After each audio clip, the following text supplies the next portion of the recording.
বেকারত্বের জন্য খুশির খবর দিলেন মাননীয় মুখ্যমন্ত্রী প্রফেসর ডক্টর মানিক সাহা। বিধানসভার শেষ দিনে প্রথম সেশনে আজ প্রশ্ন উত্তর পর্বে মাননীয় মুখ্যমন্ত্রী বেকারত্বের জন্য আবারও নতুন চাকরি নেওয়া হবে সেই সিদ্ধান্ত জানিয়ে দিলেন। কি বলছেন মাননীয় মুখ্যমন্ত্রী, শুনুন বিধানসভার শেষ দিনে।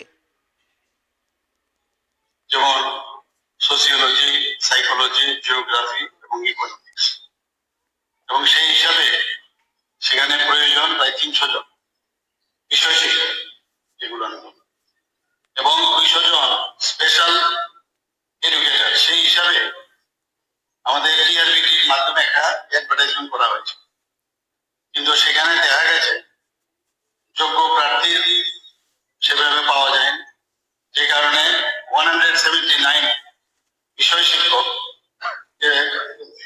এর মধ্যে সোসিওলজি 64টি, সাইকোলজিতে 37টি এবং জিওগ্রাফিতে 49টি এবং ইকোনমিক্সে 49টি নেওয়া হয়েছে। এবং শুধু তাই নয়, যেটা আমি বললাম যে গাইডলাইন্স আছে, সেগুলো যে 88 জন স্পেশাল এডুকেটরকে নিয়োগ করা হয়েছে।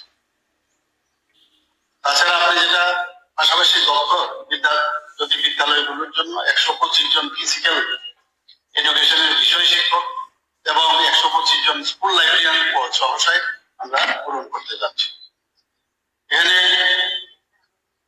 উল্লেখ করা যায় যে 118 জন কম্পিউটার সায়েন্সের বিষয়ে শিক্ষক পদেরও ক্রিয়েশন হয়ে গেছে, যা খুব দ্রুত পূরণ করা হবে।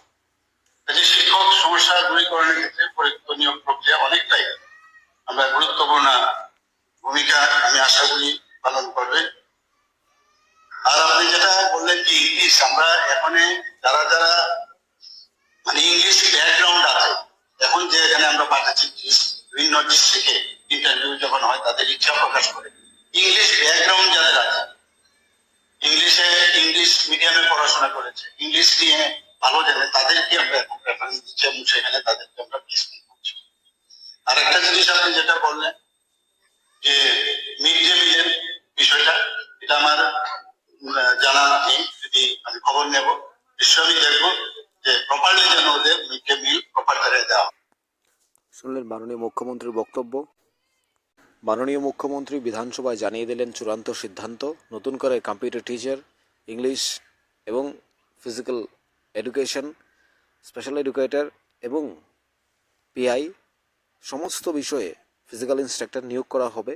অর্থাৎ টিচার যে সংকট, সে জায়গাটা পূরণ করবেন, বা কম্পিউটার সায়েন্স, কম্পিউটার যারা রয়েছেন, ইংলিশ যারা স্পেশাল ডিগ্রি নিয়েছেন, প্রত্যেকের জন্য একটা গুরুত্বপূর্ণ সুযোগ হতে যাচ্ছে। মাননীয় মুখ্যমন্ত্রী বিধানসভার আজ শেষ দিনে জানিয়ে দিলেন সে সিদ্ধান্ত।